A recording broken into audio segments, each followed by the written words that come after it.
Evangelio según San Juan. Os lo aseguro, si pedís algo al Padre en mi nombre, os lo concederá. Hasta ahora no habéis pedido nada en mi nombre.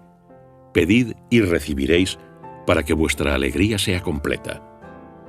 Os he hablado de estas cosas en parábolas. Se acerca la hora en que ya no os hablaré en parábolas, sino que os hablaré del Padre con claridad. Aquel día pediréis en mi nombre, y no os digo que yo rogaré al Padre por vosotros, pues el Padre mismo os ama, ya que vosotros me habéis amado, y habéis creído que yo salí de Dios. Salí del Padre y vine al mundo. De nuevo dejo el mundo y voy al Padre. La primera lectura de hoy está tomada del capítulo 18 de los Hechos de los Apóstoles. Siempre me ha llamado la atención ese pasaje que encontramos hoy, por dos razones. Primera, porque es el encuentro de dos grandes predicadores, ambos con una gran preparación en la Sagrada Escritura. Uno es nuestro muy conocido apóstol San Pablo, el otro es un judío versado en la Escritura llamado Apolo. Y precisamente ese nombre es el que me llama la atención. Porque, un judío que se llame Apolo, sabiendo que Apolo es el nombre de uno de los dioses falsos, por supuesto, de los antiguos griegos.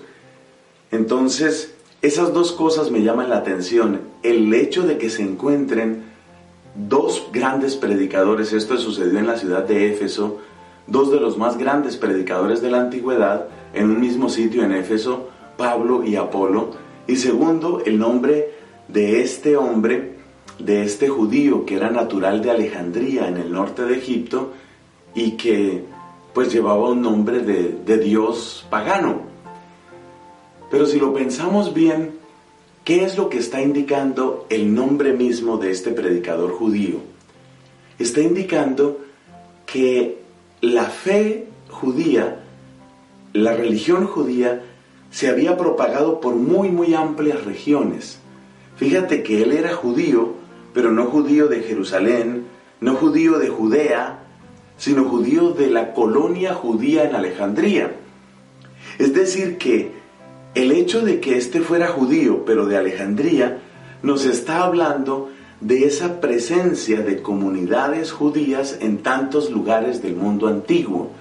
De hecho, había toda una red de esas comunidades en muy diversos sitios, y esos sitios son los que aparecen con mayor frecuencia en el libro de los Hechos de los Apóstoles.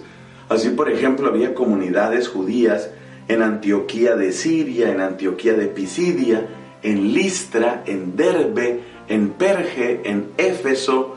En muchos sitios había comunidades judías, en Filipos, en Roma. Y esas comunidades que habían salido, habían tenido que emigrar en distintas circunstancias, son conocidas con el nombre genérico de la diáspora, es decir, la dispersión. Es un hecho lamentable porque esto nos habla de la violencia que ha sufrido el pueblo de Dios en todas sus etapas. El hecho de que estén dispersos, el hecho de que haya una diáspora, pues está hablando de la violencia que ha sufrido el pueblo de Dios. Pero es importante ver que esa dispersión fue también dentro de los planes tan insondables de la providencia divina, fue la ocasión para que el Evangelio tuviera, por así decirlo, un escalón, un estribo, un puerto a donde llegar en medio de ese océano gigantesco del paganismo que por supuesto lo invadía todo. Y por eso hay hombres como este judío que tiene un nombre griego, se llama Apolo. Pues se llama Apolo, así como entre los discípulos de Cristo había uno que se llamaba Felipe. Felipe no es ningún nombre judío. Felipe es un nombre que proviene del imperio de Macedonia, proviene de Filipos, el papá de Alejandro Magno. Así que el hecho de que Cristo tuviera un apóstol llamado Felipe indica hasta dónde esa cultura griega, pagana, iba entrando, por ejemplo, a través de los nombres que se ponían de moda. Otro discípulo de Cristo se llamaba Andreas.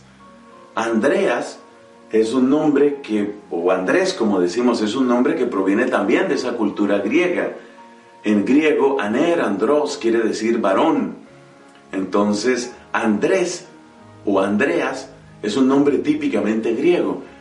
Así que había una especie de puente cultural entre el judaísmo y el mundo pagano, y ese puente, aunque tuviera un origen tan agresivo, tan violento, repito, fue ocasión para que la providencia de Dios hallara surcos en donde sembrar el Evangelio en tierras cada vez más lejanas, más exóticas, y así de hecho pudo llegar el Evangelio hasta Europa. Demos gracias a Dios por estos caminos de providencia, y pienso yo, no descalifiquemos tan rápidamente aquellas circunstancias que nos rodean y que nos pueden parecer a veces muy duras. A veces cuando uno está en una circunstancia particularmente fuerte, uno dice, aquí no se puede hacer nada, pero tú no sabes si a través de esa dificultad Dios está preparando una siembra más amplia y más hermosa para su divina palabra.